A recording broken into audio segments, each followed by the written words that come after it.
Jérôme, il y a effectivement à Paris le Petit Palais qui rend hommage 200 ans après la naissance de notre ami Courbet à ce grand peintre français. Oui. Et je vois un autre nom, c'est-à-dire vous nous avez rajouté en fait ce matin un deuxième artiste. Ça va être simple. Oui, c'est simple parce qu'en fait effectivement c'est le regard d'un artiste contemporain sur un des piliers de l'histoire de l'art, Gustave Courbet. Alors Yan Peiming donc est chinois, Courbet français.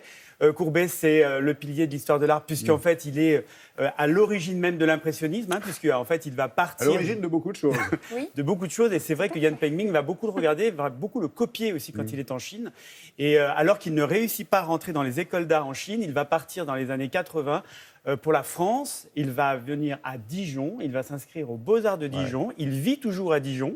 C'est très important pour lui de dire qu'effectivement, il est à Dijon, puisque cette ville va le soutenir. Et en fait, en quelques années... C'est pas uniquement pour le soutien, hein. Il y a un vrai lien avec cette ville. On avait déjà parlé sur le plateau de télé. Oui, absolument. Oui. C'est assez étonnant, mais ça fonctionne bien. Alors, ça fonctionne très, très bien. Mais enfin, il voyage quand même à travers le monde, avec des toiles justement gigantesques. Et donc, le Petit Palais a souhaité faire un face-à-face entre Courbet et Yan Peiming. Et donc, je suis allé à la rencontre, non pas de l'artiste, parce qu'il était déjà reparti à l'autre bout de la planète. Il bouge.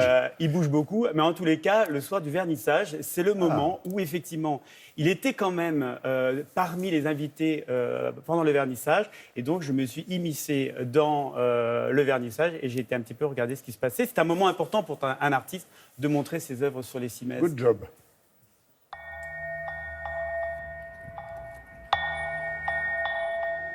On a joué le jeu avec Ming d'un accrochage à l'ancienne, donc sur plusieurs niveaux, superposant tantôt les œuvres de Ming, tantôt celles de Courbet. Donc c'est une manière de les mettre vraiment en regard.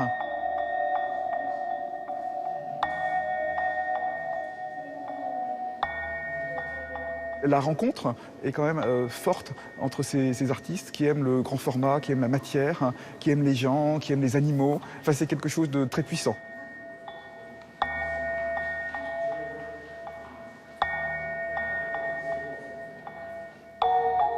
Quand on pense à des scandales suscités au XIXe siècle par des toiles qui nous paraissent maintenant quasiment insignifiantes, celle-ci n'a pas pu être montrée du vivant de l'artiste. C'était une commande très spéciale de Calibet, qui était un collectionneur très porté sur le corps féminin.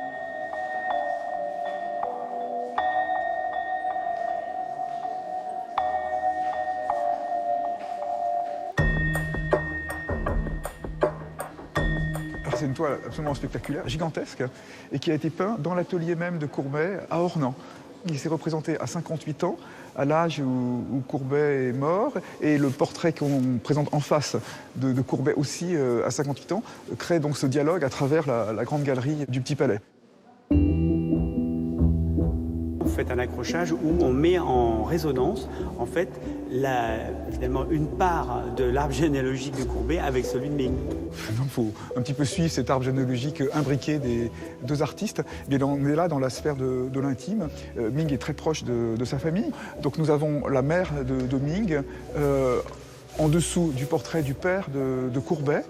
Et de l'autre côté, la sœur de Courbet. Elle est assez étonnante, cette Juliette Courbet, un peu rigide, mais dont on sent toute la puissance intérieure.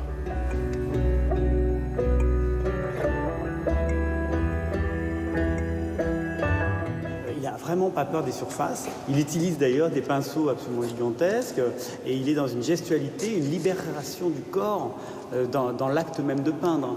C'est surtout un tableau devant lequel on entre progressivement. Au départ, on voit une sorte de mer grise, et puis finalement, on découvre peu à peu toutes ces silhouettes. Donc il faut vraiment pénétrer dans la toile, dans le pigment, pour sans arrêt retrouver d'autres animaux. Je trouve que c'est un tableau vraiment fascinant.